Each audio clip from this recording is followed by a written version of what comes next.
Hello once again. I'm here to talk to you a little bit about February 27th.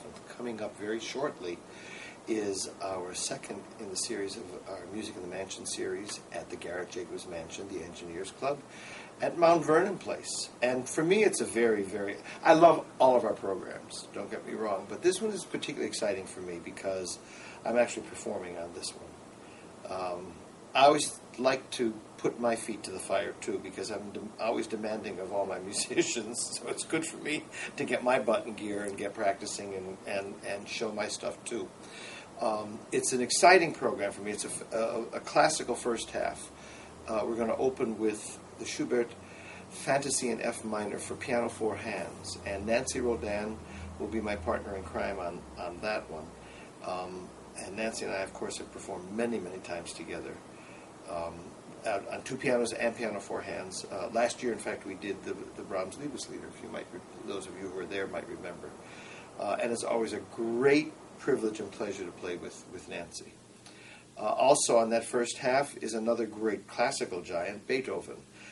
Jose Miguel Cueto, our concertmaster, and I will be presenting the great Spring Sonata of Beethoven. And I know we're a little bit early, but we're very hopeful that since Paxatani Phil did not see his shadow, that indeed spring will be here sooner than you think.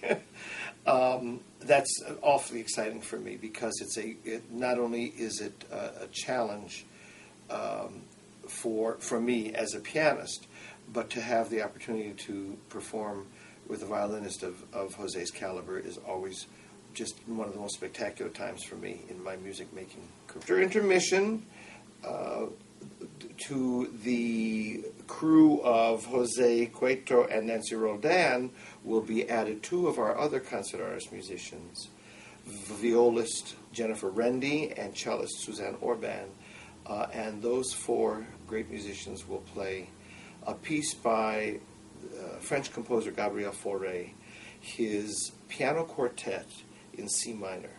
Now, the music of Fauré, I think, is some of the most romantic and lush of that genre. I've often felt that he was the type of composer who never wrote a wrong note. And it's a great way to kind of top off this program that we are calling Afternoon Delights. Speaking of which, I also want to mention that optional, if you want to make a real day out of it, we have two optional brunches, or two seatings for an optional brunch, one at 11:30 and one at 1 o'clock. If you come to the earlier one at 11:30, you have then plenty of time to go around the mansion and see all the great things that the Garrett Jacobs Mansion has been doing in terms of renovation. It's a spectacular venue. So we're very pleased to be offering these pieces of Schubert, Beethoven, and Fauré with some great artists, and I'm including myself in there. Pardon my humility on that one, but I'm very excited about it, and I hope you'll join us. That's February 27th, Sunday afternoon at 2:30 at the Garrett Jacobs Mansion.